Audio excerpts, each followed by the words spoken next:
Mi nombre es Marisol Linares Díaz, estudiante de medicina. El día de hoy vamos a hablar sobre el examen físico del paciente politraumatizado.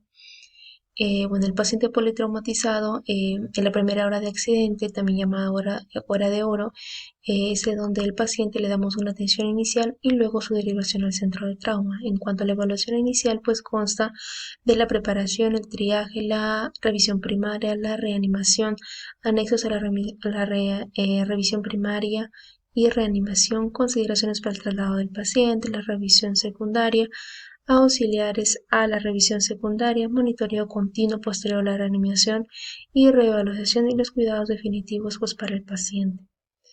En cuanto a la preparación del paciente, va a constar de dos situaciones: el lugar de incidente, que viene a ser la fase preoperatoria, y la fase hospitalaria. En la fase prehospitalaria, el hospital debe ser notificado del traslado pues, del paciente para que el equipo de trauma y el hospital esté preparado para así estabilizarlo al paciente. Durante esta fase, las prioridades son el mantenimiento de la vía aérea, control de hemorragias externas y shock, inmovilización adecuada del paciente con la utilización del collarín previo a que no haya una lesión cervical, el traslado inmediato al sitio más cercano y apropiado, previa verificación que sea un hospital eh, tenga pues equipo de trauma, ¿no?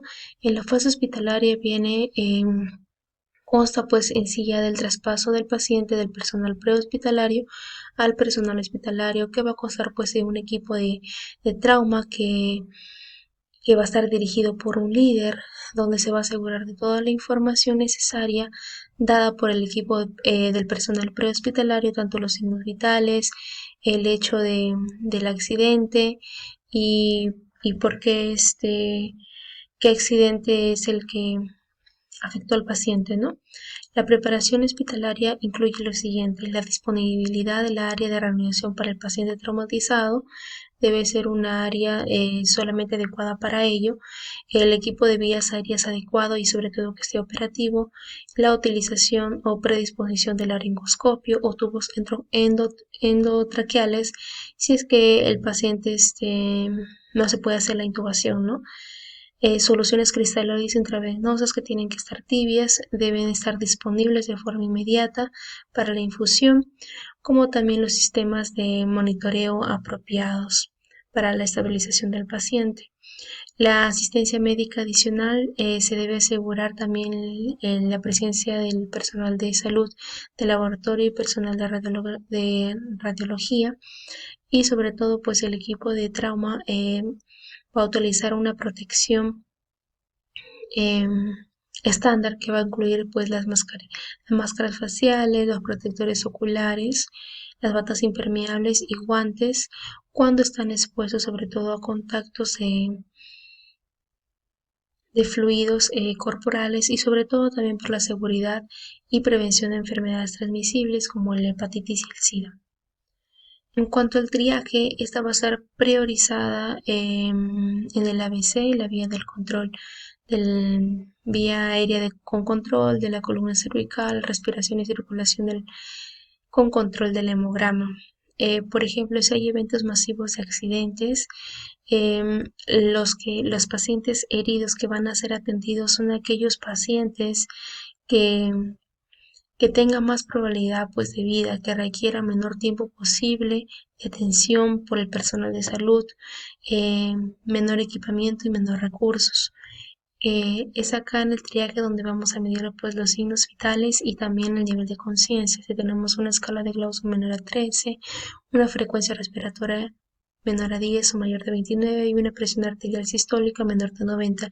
Si es así, lo que vamos a derivar pues al paciente a un centro de trauma y alertar el equipo de trauma para que esté preparado para así estabilizar de una manera rápida al paciente, ¿no?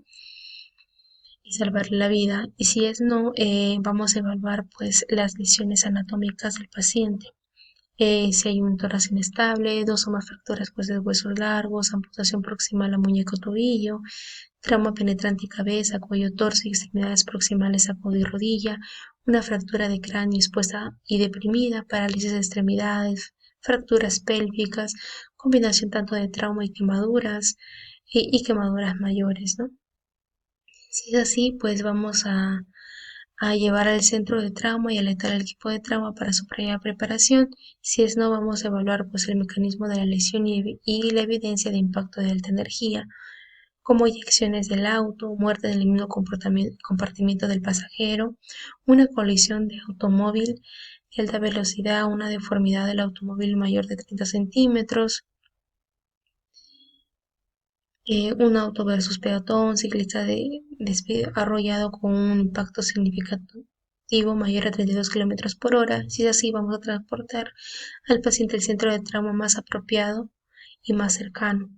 Si es adultos mayores, el riesgo de lesión y muerte va a aumentar en mayores de 55 años y la presión arterial sistólica menor de 110 puede representar de esta manera un shock mayor en personas mayores de 65 años. Anticoagulación y trastornos hemorrágicos, y en aquellos pacientes con trauma cráneoencefálicos presentan un riesgo de deterioro rápido. Si es así, vamos a transportar a un centro de trauma y hospital. Ya luego vamos a hacer la revisión primaria, la BCDE, que la va a consistir pues en el mantenimiento de la vía aérea y el control de la columna, constando pues del collarín cervical, la respiración y ventilación, circulación con control de hemorragias, déficit neurológico y exposición y control del ambiente. En cuanto al mantenimiento de la vía aérea, vamos a evaluar sobre todo la vía aérea superior para ver si está permeable, y es por eso que le preguntamos al paciente dónde estamos, qué pasó, su nombre. Si es que el paciente pues responde, pues observamos que la vía permeable no está obstruida, no hay cualquier cuerpo extraño, ¿no? Y es por eso que inspeccionamos y buscamos si hay cuerpos extraños o fracturas faciales, mandibulares, de la tráquea o laringe, si es que el paciente pues no tiene dificultad para hablar, ¿no? Realizar también las maniobras para establecer una vía aérea permeable, sobre todo pues elevando el mentón y levantando la mandíbula, protegiendo de esta manera la columna cervical. Por otro, personal de salud, cuando vamos a empezar a hacer la intubación, la protección de la columna cervical la hace otro personal de salud para evitar de esta manera lesiones cervicales, ¿no? En cuanto a la vía aérea con control de la columna cervical, igual si es permeable, si es permeable, si es que no es permeable, si es que no tenemos una vía aérea pues adecuada, al paciente igual le vamos el mentón y el levantamiento de la mandíbula para empezar pues la intubación, y sobre todo buscar la obstrucción, no sé, hay cuerpo extraño, fracturas faciales, fractura de mandíbula, una lesión de tráquea o laringe. Si el paciente tiene una alteración pues del estado de conciencia y una escala de Gauss menor o igual a 8, vamos a tener una vía aérea definitiva con la colocación de un tubo orotraqueal asegurado con un balón inflado. Sobre todo acá vamos a evitar los movimientos excesivos de la columna cervical, sobre todo la hiperextender o hiperflexionar o rotar la cabeza y el cuello, ¿no? Para evitar así las lesiones medulares. Lo que se va a utilizar acá antes de hacer pues la intubación o lo que requiera el paciente, vamos a fijar la columna cervical con collarín hasta descartar si una lesión de la columna cervical. En cuanto a la respiración y ventilación, la permeabilidad de la vía aérea no asegura una ventilación satisfactoria, ya que se necesita pues, una función de la pared torácica, el diafragma y los pulmones, ¿no? Y es por ello mediante la inspección, la auscultación, la percusión y la palpación. Todo paciente pues lesionado debe recibir este oxígeno suplementario. Si el paciente no está intubado, el oxígeno debe administrarse por un sistema de máscara reservorio para lograr de esta manera pues una oxigenación óptima. Utilizar el oxímetro de pulso para monitorear adecuadamente su saturación si es que en caso pues requiere el oxígeno, ¿no? Las lesiones que pueden poner en peligro la vida pues de los pacientes es un hemotoras a tensión, hemotoras abierto, toras inestable, hemotoras masivo, taponamiento cardíaco en últimas instancias. En cuanto a la circulación con control de hemorragia, el objetivo viene a ser evitar pues el choque. La hemorragia viene a ser la causa de muerte más prevenible en trauma. Se va a considerar toda hipotensión como de origen hipovolémico en un paciente politraumatizado hasta que se demuestre lo contrario.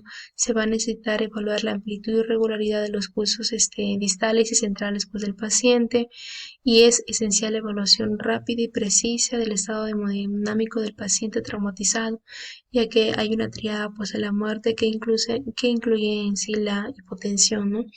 Los elementos de la observación clínica vienen a ser clave en estos pacientes, por ejemplo, el estado de conciencia, va a disminuir la perfusión cerebral, el color de la piel, la cara color cenizo, palidez acentuada en extremidades también, el pulso rápido, débil, es por ello que afianzamos más a un signo de hipovolemia, pulso irregular indica una disfunción cardíaca, ¿no? En cuanto al déficit neurológico, va a consistir en el nivel de conciencia, el tamaño de reacción pupilar, la lateralización y el nivel de la lesión medular. La alteración del estado de conciencia, su descenso va a provocar menor oxigenación o perfusión cerebral o una lesión cerebral directa. También alteran este nivel de conciencia aquellos pacientes que tienen hipoglicemia, el uso de alcohol o de drogas, ¿no? Y es por eso que tenemos que hacer una regulación inmediata tanto de oxígeno, la ventilación y perfusión en estos pacientes. Si hay presencia pues de una lesión cerebral en esos pacientes, siempre debemos hacer una interconsulta al neurocirujano. En cuanto al déficit neurológico, em, por ejemplo, en los signos de focalización, si hay una simetría derecha-izquierda, si hay déficits medulares, parapesias o cuadriplegias, ¿no? Con la inspección se puede adelantar en sí los signos de fractura pues, del cráneo. Si tenemos al paciente que me viene con unos ojos de mapache, es porque hay una fractura del piso anterior, del signo de Batley, cuando se afecta la fosa posterior. En cuanto a la salida de líquido cefalorraquídeo, es fractura pues, de la base del cráneo en fosa media, ¿no?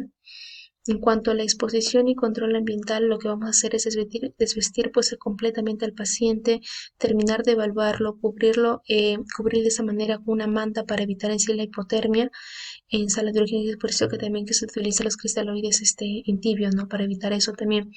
Vamos a intibiar los líquidos intravenosos, igual para antes de infundirlos, lo más importante es la temperatura del paciente para evitar en sí la hipotensión. Los peligros de la hipotermia se puede estar presente al ingreso, y es por eso la prevención es asegurar un ambiente cálido, utilizar pues, las mantas calientes después de la inspección del paciente, caliente los líquidos previo a su administración. Esto puede ser con calentadores específicos para eso, o si no la utilización de microondas. Y la hipotermia puede desarrollarse después del ingreso. Por eso que tenemos que hacer un control rápido de la hemorragia, líquidos calientes antes de su administración, asegurarse pues de un ambiente cálido y la utilización de mantas para evitar en sí la hipotensión. La siguiente parte la vamos a ver en el siguiente video.